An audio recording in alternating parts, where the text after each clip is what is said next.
welcome. You're watching NewsX and I'm Megha Sharma.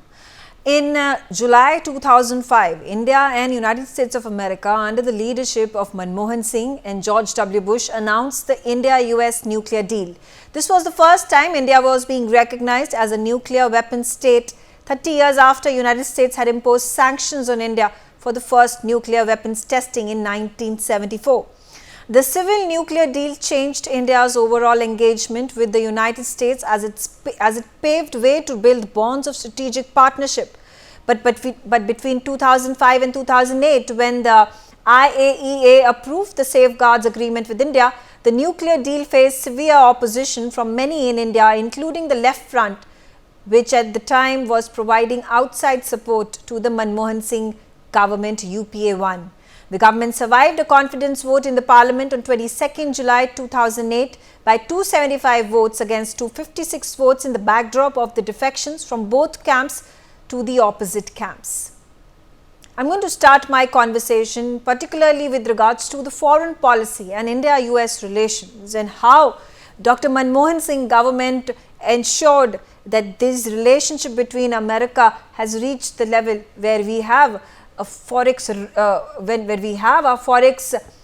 surplus against America, and there has been a sort of equilibrium that the current leadership at this point of time seeks from India under the leadership of the President-elect Donald Trump. Suresh Goyal, former diplomat on the telecast with me. Ambassador Goyal, let's delve back into the civil nuclear deal that was signed between India and America under the leadership of Dr. Manmohan Singh 2005. It was a difficult decision. There was a lot of opposition from within the Congress quarters as well. And this was a rare moment where decisiveness was shown by Dr. Manmohan Singh as the Prime Minister, who went ahead with this deal. How important and crucial was it that India sign it? Megha, since you told me that I will be speaking primarily from the foreign policy point of view, I'm not interested in you know it already. In fact, I mean, everybody will know how then Prime Minister Manmohan Singh managed to get the support in the parliament for the deal, despite the threats of, or despite the foreseen threat of many of the party leaders themselves not agreeing to a decision of this kind, considering that there was a lot of leftist element which would have opposed the deal. But anyway, I'm going to get away from all that. Let others speak about this. Let me come to the issue of the nuclear deal by itself. Please recall the times when, after our explosion during Atal Bihari Vajpayee's government time, and which we clearly underlined was a response to China's nuclear power. And even though there was a lot of ostracization of India, we had done it, we stuck with it. Jaswant Singh, as a minister, and Atal Bihari Vajpayee, they were the first one who were gradually accepted by the USA as partners in a strategic kind of a dynamics, even if the nuclear agreement had not been signed, but the discussion on the nuclear understanding and the nuclear agreement per se had already begun.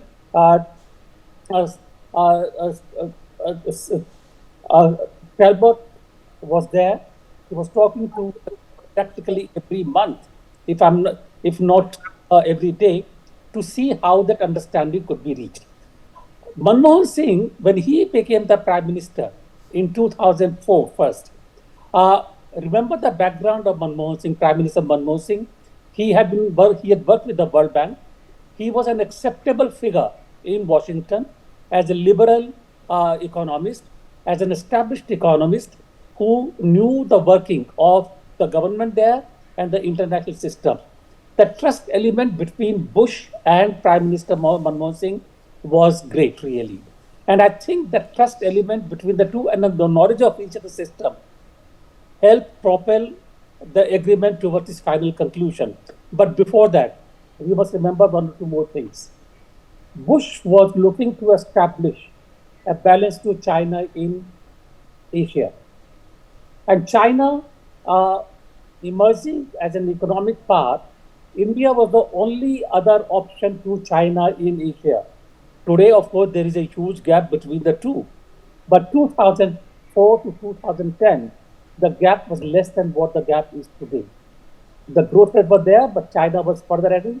China was actually looking at India as a country with whom they could talk and they could negotiate as equals on various issues, economic, trade, etc., etc. I was part of some negotiations, and therefore I know that for the first time China was treating India as an equal, and that was the only one time. Before and after, there is a lot missing. Therefore, combination of several factors came together. USA wanting India as a partner, strategic partner in balancing China. China looking at India with a great deal of respect for its economic growth and as a credible negotiating adversary. It was still adversarial relation, but they could talk. And I think all this came together because India could be the only option. Therefore, India had to be accorded that kind of a nuclear status, which could enable it to balance out the strategic threats in the region. The good thing is that Prime Minister Manmohan Singh, and I must really here mention, his political guru was P.V. Narasimha Rao. P.V. Narasimha Rao, when he became the Prime Minister, he brought Manmohan Singh as a finance minister. He faced a lot of political risk, and Manmohan Singh learned how to calculate and how to deal with the political risk. And in this case, Manmohan Singh knew how to deal with the political risk, and he went ahead despite several oppositions from within the party. And that was a great thing because finally we were able to break the barriers and come to talk and come to really become part of the nuclear equation, the nuclear metrics globally as well. I mean, as a credible nuclear power, even if not recognized as such, but nuclear power.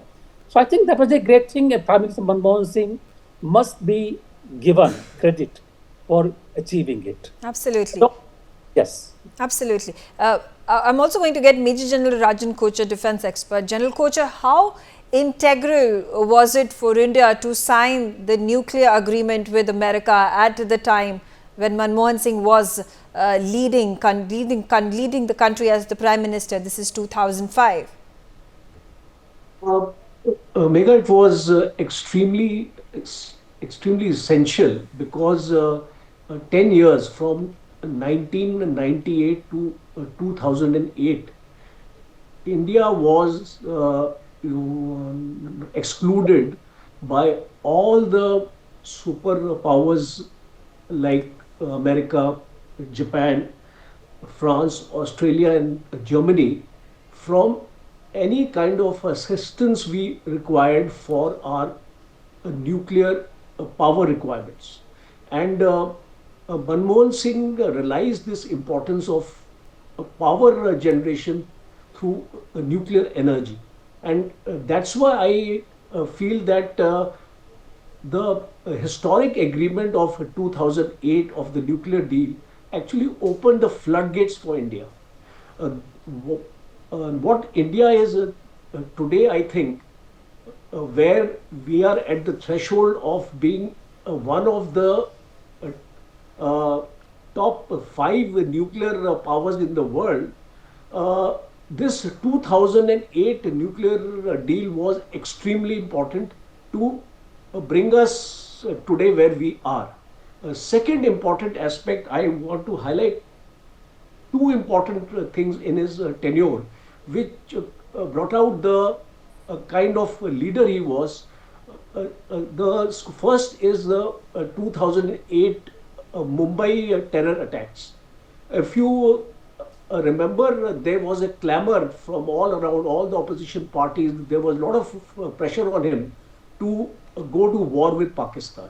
So this was the time he exercised strategic restraint and through deft handling of the foreign policy, he was able to ensure isolation of Pakistan because from 2008 onwards, as you would have seen, Pakistan was put on the back foot and all the world organizations, the multilateral organizations, the United Nations, all other organizations were totally pro-India, and India was able to work out a way to dominate the foreign policy as far as India Pakistan was concerned. And the second incident is extremely important. It is a military standoff with China in on 15th April 2013 in the Depsang area. Chinese came in, almost a platoon of the Chinese came in 19 kilometers inside Indian territory.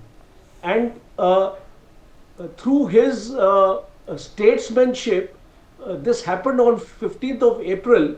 6th May, the Chinese withdrew from there. It's a matter of 21 days. Yes. Today, we have China on our border and we are not able to send them back. But you can imagine at that point of time, the way Manmohan Singh handled this entire affair. He was able to convince the Chinese and pressurize the Chinese to go back on the 6th of May. So these are some very important traits of his leadership I wanted to bring out, Megha. Okay. Rubinder Sachdev, now when there was opposition that was seen from political parties who were supporting the UPA government, why would leaders go ahead and oppose a deal that was beneficial for the country? Thank you, Megha. I think the short answer for that could be twofold. One could be maybe not enough awareness or information, and second is political positioning. So either several were not fully aware of the benefits, and plus oblique secondly their political positioning. And by the way, if I may say, the same thing was happening in the United States. I was living in the US. We have a lobby of Indian American activists, which we were very, very active during that period on the US-India nuclear deal. In that period, I think I met Prime Minister Singh twice at his residence to discuss the future and how is it going. And by the way, the officer in the Ministry of External Affairs, Swadesh Goyalji, would know there's a joint secretary in charge of Americas who gives clearance that who could and should meet the Prime Minister. We were pure, simple private individuals, public diplomacy, and Indian American community group. We would approach and write to Jaishankar, who was a joint secretary Americas then, meet him, convince him why we thought that we needed to meet the Prime Minister. And then he would okay and give us a go ahead. So twice we had meetings with Prime Minister Manmohan Singh on this matter. What we were doing, I was doing, was we were trying to bridge the gaps between the US and India. In the US also there was opposition to the deal for various reasons, but you might be, and our viewers might be surprised to know that there was huge opposition to this deal from the Israeli Jewish lobby in the US. And the pound of flesh they were asking for that? Tom Lantos was the House International Relations Committee chair in those years, so the deal had to be approved by the House committee. His point to us was, and he asked us to communicate this message to the government of India, he said, India should downgrade its relations with Iran, only then will the Jewish, my cohort, vote to support this deal. So, there are wheels within wheels of various interests. So we had to, and also within the US, the idea was, I think as Ambassador Goel Kocher may have mentioned, the idea was that, why is the deal good for America? Why should the US make this deal? And of course, as highlighted, Bush and Condi Rice, they were looking at India as a counterweight to China and as a future market also, of course. Right. But at the same time, there was a nuclear industry.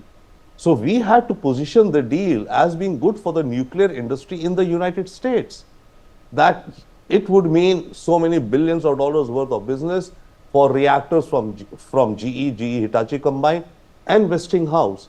So trying and convincing, House congressmen and senators to support this deal took some time. And I mean, that was all pure public diplomacy. People, we got Indian Americans to call up, to write, to meet this congressman and say why we think this could be a good deal for America. And we positioned it, and I think as has been mentioned, when the US, in fact, our first nuclear reactor came to India from Canada under Eisenhower's scheme known as Atoms for Peace, right? The idea for America was that, fair enough, we will give you atoms or atomic energy technology for peace. And we positioned this deal as atoms for peace and trust. Because the key thing was that US-India trust had been missing since long, and this deal was a method to build trust between the US and India. Right. Talking about the communists in India, etc., I remember once we came, when I met Manmohan Singh, in fact, we went and met Advani ji also. We met D. Raja from the Communist Party. We would come from the US, bunch of so-called Indian American leaders, etc., and say we are trying to do something. And of course, we were, I'm not kind of, putting in a lighter note. We got appointments with Advani, met him. He would say his reasons for opposing the deal. We would say our reasons why we think the deal could be a good deal for US India. We met D. Raja also. Again, to the point of as to how and why the deal is good for India. So, like playing that role, so I mean, it was a very interesting experience in international affairs from public diplomacy point of view outside the government, right? Right, absolutely. But we were able to bring, and in fact, Prime Minister Manmohan Singh himself and Bush and Obama themselves also, I think, they raised the issue and they, highlighted the fact that the Indian American community did play some role. So that's the role that I played in the trenches with this deal. That's quite the insight that you gave, and thanks for sharing that with us to better understand the intricacies of this deal that was finally struck after much time that had elapsed. I'm also being joined by Jayant Krishna. He's a senior fellow at the CSIS India chair in United States of America. And Jayant, do you think there was a contrast in the way America, the superpower, looked at India during the P.V. Narasimha Rao and Manmohan Singh government? This was back in 1991, and then afterwards when the UPA 1 and UPA 2 were led by Prime Minister Manmohan Singh. With regards to the Nixon era, when Indira Gandhi was snubbed many a time, there was of course Henry Kissinger, who was the Secretary of the State. Do you think, why do you think there was a contrast? Do you think because of again the liberalization and the globalization and the reforms that India was able to brought forth in 1991, which allowed for India to grow leaps and bounds and built the stage with Prime Minister Manmohan proposing such a deal and having it signed into an agreement?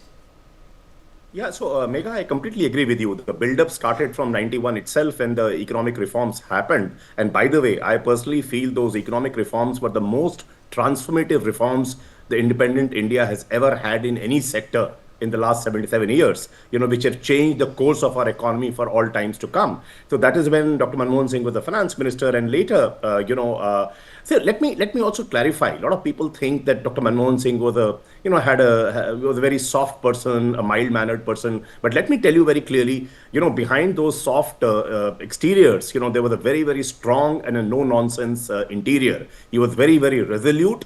And no wonder 2005, the nuclear deal, turned out to be a crowning glory for Dr. Manmohan Singh. It not only, ended the nuclear apartheid that India faced, it created a huge amount of favorable geopolitical configuration in favor of India, and what we do not know, I mean, it really paved way beyond nuclear energy for civilian purpose. It paved the way for a lot of collaboration between US and India in high technology areas, in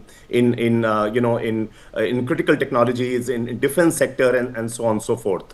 And I think the chemistry which President George Bush and Dr. Manmohan Singh had, that was very, very important. George Bush knew that India believes in peaceful nuclear energy usage and is committed to nuclear non-proliferation. And then, the rest is history, that, the IAEA, they approved the safeguard agreement in 2008 with India. Then US actually backed Indian efforts for the nuclear suppliers group, to grant us a waiver for nuclear trade. I think so. I mean, and from that time onwards, if you look at when the trade between, if you convert this into economic terms, when the trade between the two countries, the bilateral trade was just, a few billion dollars, today it is of the order of $200 billion plus. And let me also clarify here. India is perhaps the only major country with which in the trade, there's the trade surplus in favor of India, right? Which means India exports more to the US than what it imports from the US, right? Right. So I think it has been a win-win, and it changed, the way US sees India. You are right. The starting was in the year 1991 when the reforms process had kicked in, and it got intensified, in the year 2005, Right. exactly a year after Dr. Manmohan Singh Yes. became the Prime Minister. Ambassador Goyal, now moving forward, and of course, when you take a look at the legacy of Dr. Manmohan Singh as the Prime Minister and before that as the Finance Minister, again, what do you think shifted the foreign policy of America in India's favor? I think I have mentioned it earlier. Megha, let us face it. I don't think that the USA would do anything for any country in the world unless there was a bit of the, not bit, entirely motivated by their own interest. And as I said earlier, beginning from 1991, when India began to move on the path of the economic reforms, the market opened up, just like in China, when the four reforms began in 1978. And the American companies began to see opportunities in the Chinese market. The American companies began to look at the Indian market and opportunities there in terms of the trade and investments and etc. etc. Therefore, 1991 with the reforms opening of the market, reforms, opportunities. And the USA saw that India could act as a counterweight to China. Important. Number two, and that's very, very important, and I think Rabindra Sachdev mentioned it really in a great detail. But for the first time, the Indian community, the Indian people in the USA, even when they were American citizens, began to look at India not just as a home destination, but as a business partner for their own interest. And they began to lobby together for India with the Capitol Hill, in the Senate, and with the White House. And they began to, if you look at basically the entire history of the movement of the Indian community, it begins in 1991. Even though they were there before 1991, but 91 with the economic development, a sense of pride began to develop among them. And they began to work together. So for the first time during Bush's time, I would say, during Bush Senior's time, India emerged as a serious alternative to China and as a partner who USA could trust. It's a different thing altogether, and this is the last sentence I'm saying. It's a different thing altogether that America could never ever trust either China or India fully, which is reflected in its reluctance to transfer technology to India on various grounds. And therefore, I'm saying that there is still a long way to go, but the bridge has been built, and I think we can now really progress from there. It all happened because of Narasimha Rao and Manmohan Singh. Okay, on that note, I'm out of time. I thank all of you for joining me on the telecast and sharing your views. I'll slip into a short break. On the other side, we are discussing once again the legacy of Dr. Manmohan Singh and his era as the Prime Minister of our country, not once but twice successively. Stay tuned on NewsX.